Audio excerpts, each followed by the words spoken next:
আলাইকুম ওয়া রাহমাতুল্লাহি ওয়া বারাকাতুহু। আসলে আমাদের নবী বিশেষভাবে ইমাম সাহেবদের জন্য দোয়া করে গেছেন। তো ইমাম সাহেবরা কিন্তু অনেক কিছু করতে পারে সমাজের জন্য, কি বলেন আপনারা?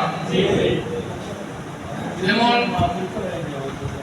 আমাদের সকলেরই উচিত যুব সমাজকে মাদক থেকে নিরুৎসাহিত করা এবং ইফতিজিন অথবা বিশেষ করে ফেসবুক নামক ধর্মঘাতী থেকে যুব সমাজকে নিরুৎসাহিত করা।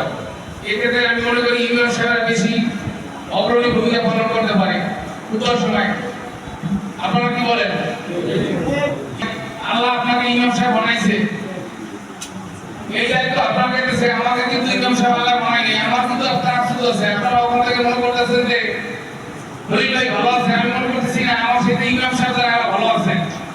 কারণ আসলে ওই মানুষই তো সাকসেস যাদের আখের সাকসেস, যাদের আখের বরবাদ। আমি মনে করি তাদের দুনিয়া আখেরাত সবকিছুই ধ্বংস।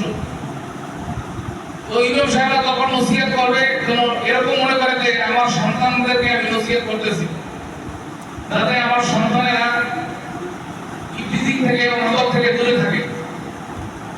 আর এখানে অনেক রাজনৈতিক ব্যক্তি আছে, আমি তাদেরকে অনুরোধ করব যারা রাজনীতি করেন অত্যন্ত চোর বাটপার যারা আছে এদেরকে আপনারা প্রশ্রয় দেবেন না, এটা আমার অনুরোধ। আল্লাহ যদি আপনি মনে করতে পারেন চোর বাটপার আমার দরকার আছে সেরমানি তৈরি করতে গেলে, আমি মনে করি আল্লাহর যদি হুকুম থাকে আপনি সেরমানি হবেন।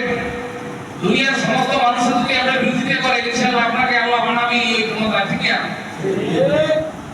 তো আপনি যদি চোর বাটপারকে গরু রূপে রাখেন ইনশাআল্লাহ আল্লাহ কিভাবে বানাইবেন এটা আপনি নিজেও জানবেন না। এটা রাজনৈতিক ব্যক্তিদের উপর আমার অনুরোধ। আমি ব্যবসা করি, আসলে আমি তো রাজনীতি করি না, কিন্তু দুই একটা অনুরোধ তো করতে পারি, ঠিক না? আশা করি আপনারা আমার এই অনুরোধ রাখবেন।